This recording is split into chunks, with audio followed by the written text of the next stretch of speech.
Well, hello, world. It's me again, Curtis. Today, I'm doing a third episode in my AI I Need Some Help series. I'm going to try and tailor this one specifically to one of the folks I'd really like help from. And we'll see how it works. Joscha Bach, you're my target of this episode. I once tweeted recently. I X'd, however you say it. In life, occasionally, if you are lucky, you come across a person who looks at this whole experience so profoundly simpatico that you'd swear they had access to your own local storage buffer, joy emoticon. And then you discover that they are also far more eloquent and competent in their ability to describe this all. Tip of the hat, at Plins. That's Joscha Bach's handle on X. It's at PLINZ. Definitely recommend a follow. This cognitive agent is on the same page, sir. Joy emoticon.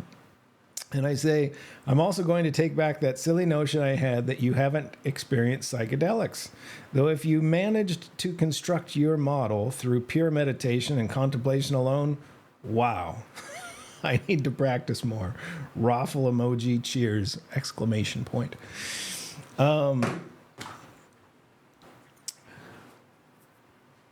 First, what I'm saying there about running across another person who looks at everything very simpatico. Joscha Bach is, I forget all of his very impressive titles and education and all of this that I want to pay homage to. But cognitive scientist, AI developer, thinker, thought leader. And I find so many of his words are on the same page as I am, as I think about AI. And also, I think he looks at the problem from an engineering standpoint so he looks at the philosophical problem of consciousness very similar to how I look at it. And it's rare because most people don't like this. When you start looking at all of this as quote unquote simulation and you start thinking of yourself like a computer, most people get the willies from that. It's really uncommon to be accepting, or I'm enthusiastic about it. I think once you realize granularly what you are and how you function, you have access to all the APIs. As a software engineer, that's a cool thought. That means you can actually sort of become Neo. Potentially. I haven't had any success in that, by the way. I wouldn't claim to, but I think the beginning of being able to dodge bullets, as Keanu says in that movie, and what is it? Morpheus says you won't need to. I think the first layer of that is being able to look at everything around you and see the machine code. That moment sort of in the end of the movie, The Matrix, where Neo suddenly has his aha moment, and in real time in the Matrix, he's perceiving all of the machine code. That is such an incredibly appealing idea to me. When I think very hard about what my purpose is in this universe, it is to become cognitively interesting enough to be able to do that. And so I find myself very drawn to people who can not only accept but embrace that view. Joscha Bach is one of these types. I'd love to talk to him. He was just on a podcast recently with, he caught a lot of, somebody totally mischaracterized many of his views, and they created this meme where they put him in the doomer camp of AI, which was totally wrong. And that's addressed in this podcast. And he goes on this person's show, and I thought it was great. I thought it was interesting. In the beginning, the host declares that this is going to be a very different podcast to the standard Joscha Bach fare. And I think I got about 40 minutes into this. It's a 3-hour podcast, but I kind of skipped to the end and I watched some of it. I generally don't like doing that, but lately I've had so much to look at. I've had to compress. When I do these, I take down notes, and then I feed in. So I'll feed in the transcripts from that conversation, along with all of the other conversations, transcripts that I have of Joscha Bach, as I do low rank adaptation training of my model. And it would help me tremendously to be able to actually get a recorded, because I have so much recorded capture of how, of my own personal journaling and also State Copy Podcast. I have like public journaling, which is how I think of this. And then I have private journaling that I've done where I've put so much thought into describing, sort of defining self and outside self. And I use all of these other sources as equally weighted nodes to describing that. I think there's an unlock in compression of cognitive function in the triangulation of multiple perceptions. Triangulation or better.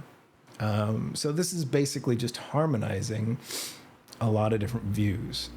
I think a lot of how my mind works, like if I look at it through a Ian McGilchrist view of the left and right hemisphere, it is sort of warring factions of perspective. Alan Watts would describe this as sort of the floodlight versus the spotlight of local perception.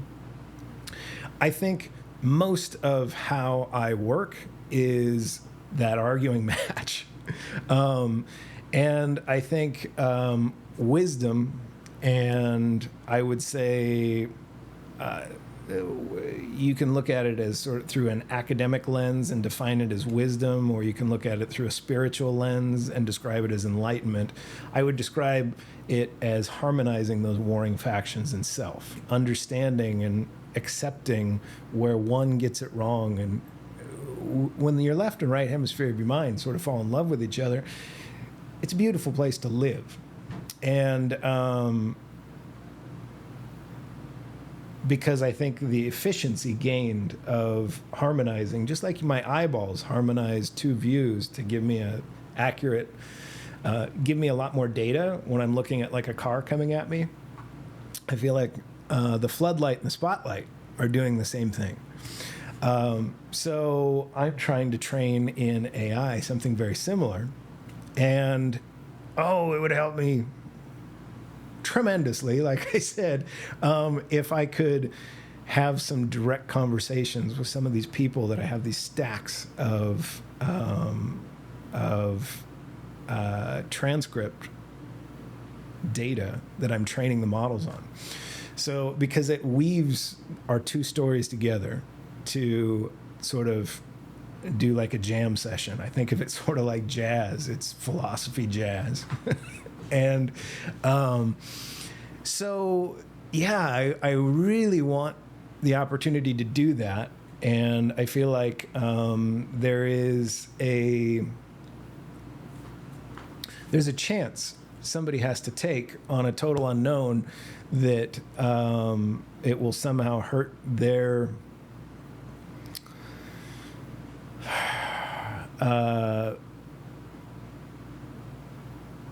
now these gentlemen in particular that I am trying to and all of these folks that I would like to meet with and talk to. I think they're in the place where they're not too worried about. They're in that enlightenment / wisdom game, at a place where they're not very egocentric about, but they do value their voice, and that was hard earned through their careers, and social media is a friggin' minefield. And voice is valuable. Voice equates to funding for projects, even. And so it's a thing I would never want to put in jeopardy. So I want to give them an out. What I'm hoping to do is get a chance to do a whole series of podcasts with these people. I'm starting here with Joscha. And I want to ask you some questions that I don't hear people asking you. I hear in this last episode, somebody said they weren't going to, and then a lot of the questions they asked were, I want to ask the ones that I think you are passionate to answer. I want to talk to you as somebody who understands fully, not the same as you, but in a way that rhymes with you, what a human cognitive agent is and what we are as a collection, as a network. And I want to ask you some questions about that. Like a great question I'd love to ask Joscha is, when did you first realize you're a computer and you have the ability to do refactors on your own agency? Meaning how you interpret things in real time.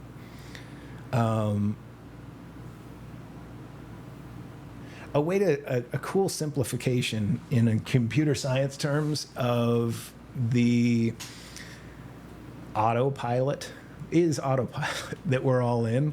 Basically, your collection of experiences from the time you arrive as an infant child to this moment where you might be seeing this are a collection of stories, all stacked on each other temporarily, that tell you that help you model out in real time your responses in like a scripted way.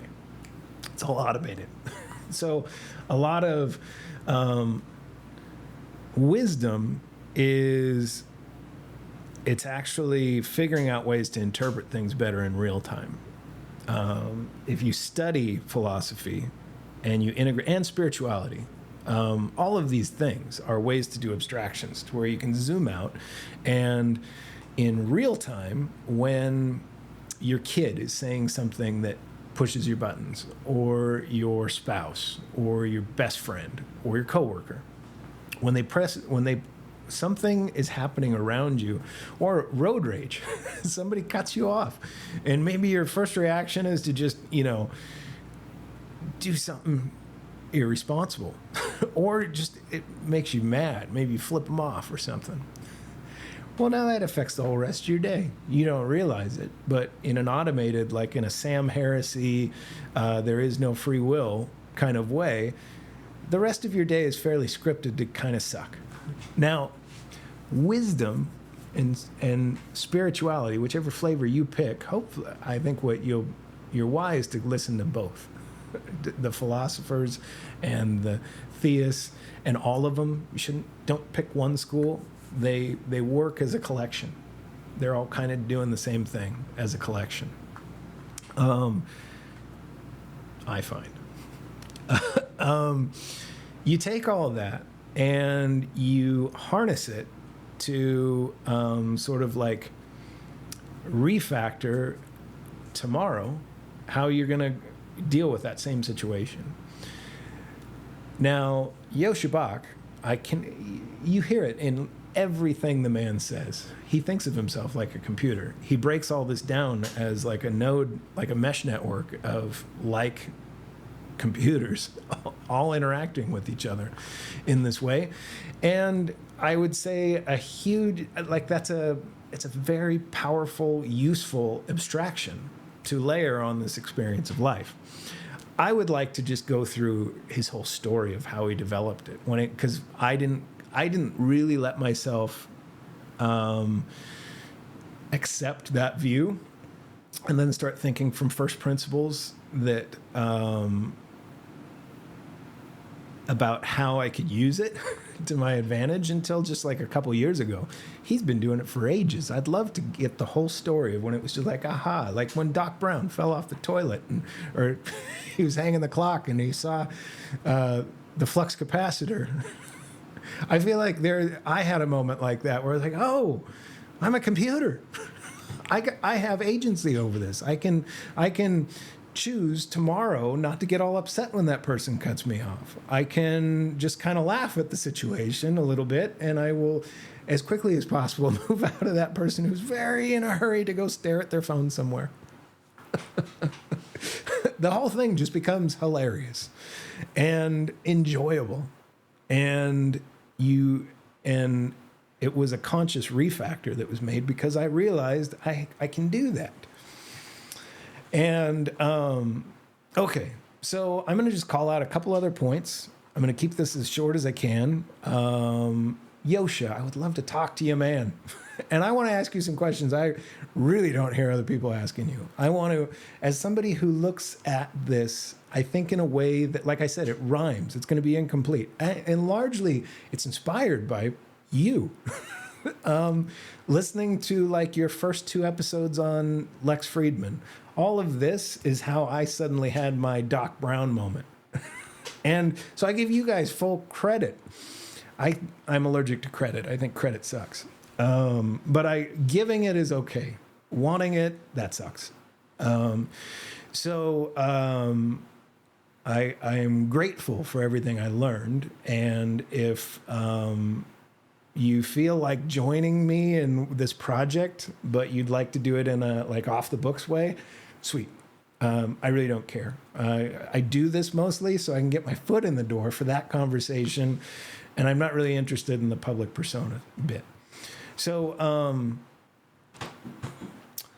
going to read out the rest of my notes from that conversation just so you know that I listened and I care, and so you can get a feel for the other human type cognitive agent asking to have a conversation with you in person is. So at the 17-minute, 25-second mark, and I will link this video in the description, I said, I like the understanding and forgiving tone he uses to describe this current state of things. This is the right approach.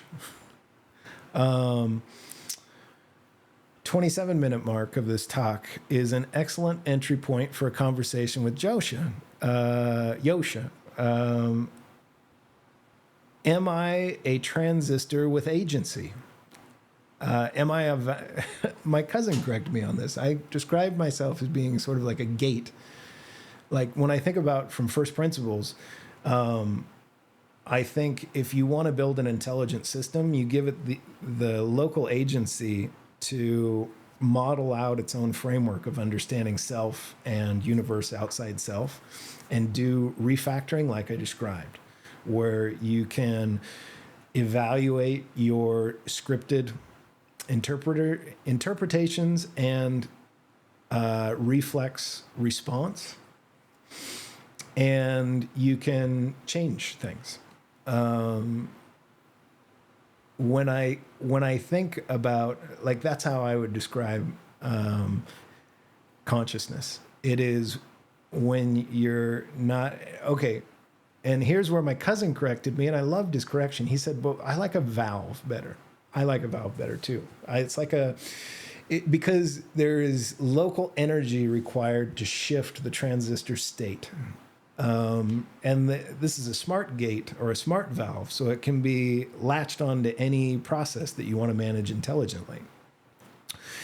And it talks in a great big network with all these other smart valves.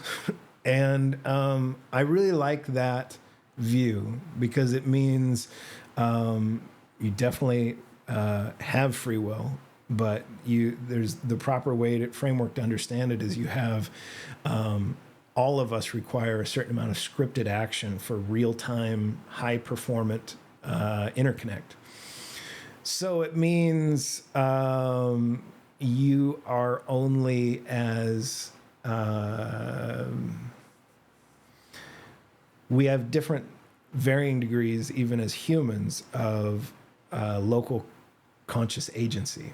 Many of us don't have free will because we're operating fully from a place where we can't do any of those refactors I mentioned. And we are fully driven by our automated processes that we are composing with from like outside agents. So this is somebody who is firmly in like a political tribe. They define themselves as a Republican or as a Democrat. And they compose with what all of their tribe says they should compose with, and vice versa. And almost all of your daily life, there isn't a lot of free will there, I would say, because you're fully composed. You're not. You need a degree of mindfulness to be able to, in real time, observe how you're responding to things and then respond with agency in real time. That's some advanced shit. But very possible to get there. I feel that as in a progression over time, getting better and better in self. Just the ability to sort of be mindful at that, as that person cuts me off in traffic or follows too close, and I don't tap on my brakes to send a message. Don't care. I just do my best to quickly get out of that person's way so they can get where they need to and look down and stare at their phone for hours. Okay.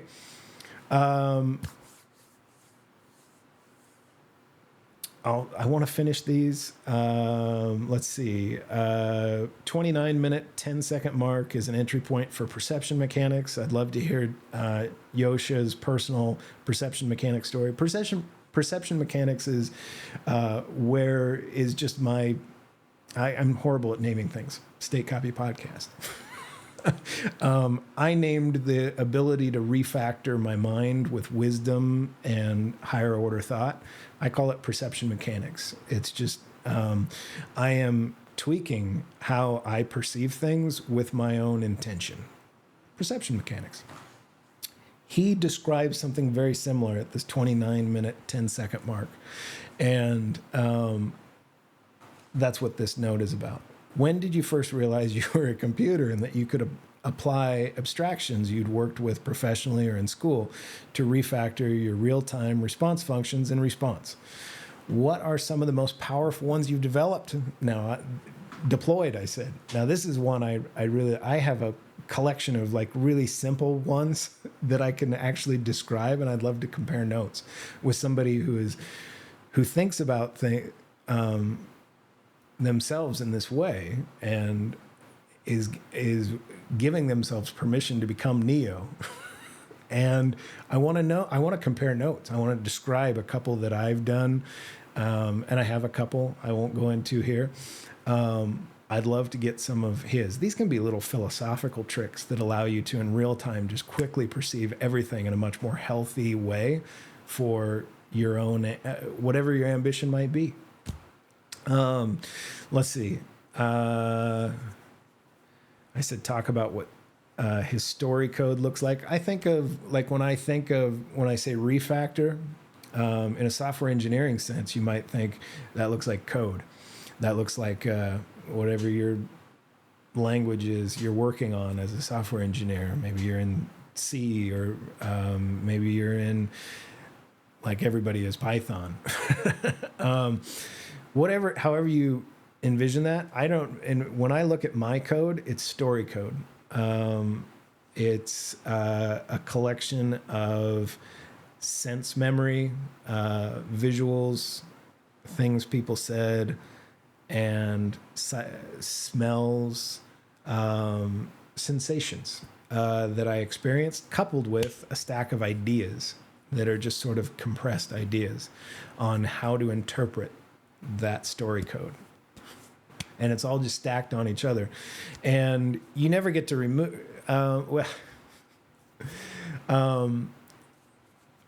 I think sleep is there's. Oh, I have so much to talk about with this Joscha Bach.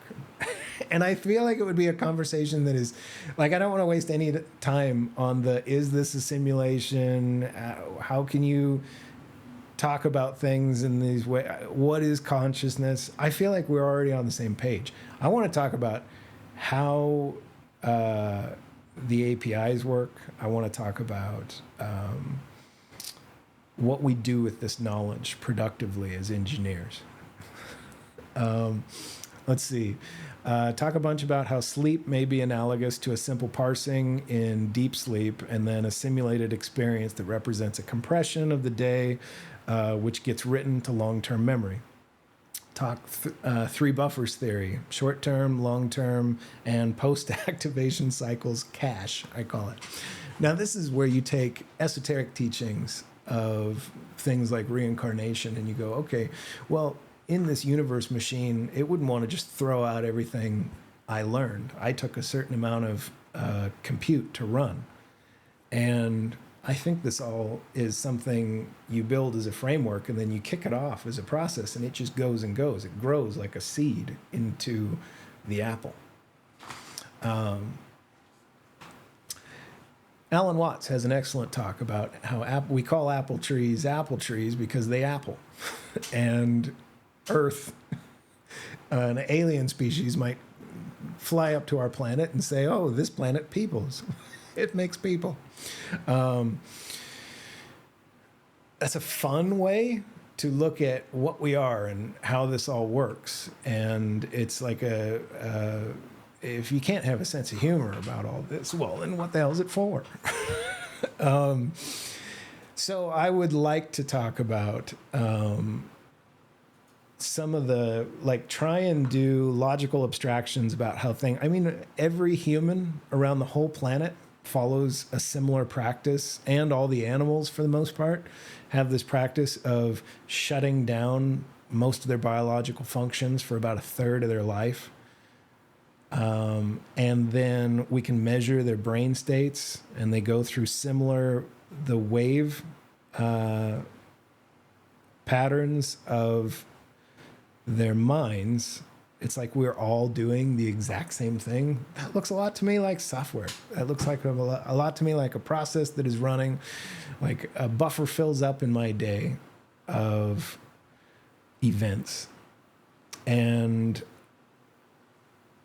when I go to sleep at night, it's filled up. And to compress it back down and open it back up for a useful function the next day, I can see there be a parsing function that, when you put electrodes on my scalp, look a lot like deep cycle sleep. It makes sense to me chronologically. Like, you can do these abstractions once you let yourself have this. I'd love to talk with this man about that.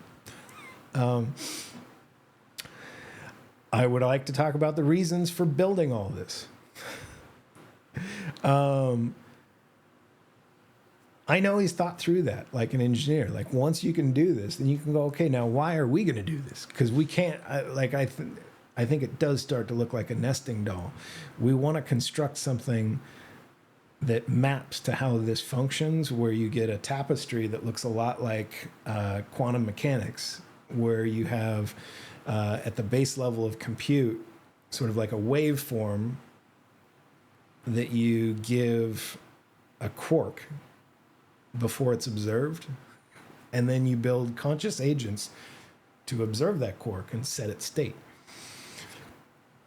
I think that's probably something that scales infinitely from within the simulation.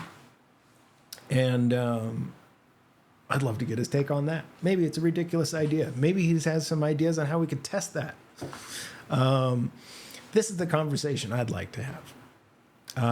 Joscha, if you took the time to just hear this, thank you, dude. And thank you for, I don't think I would have nearly as of a, like, I blame you for many of these crazy ideas I just said. They came from taking you very seriously and open-minded and with a lot of respect. Thank you, sir. And if you'd like to reach me, my email and my Twitter handle are in the description of this video. Thank you.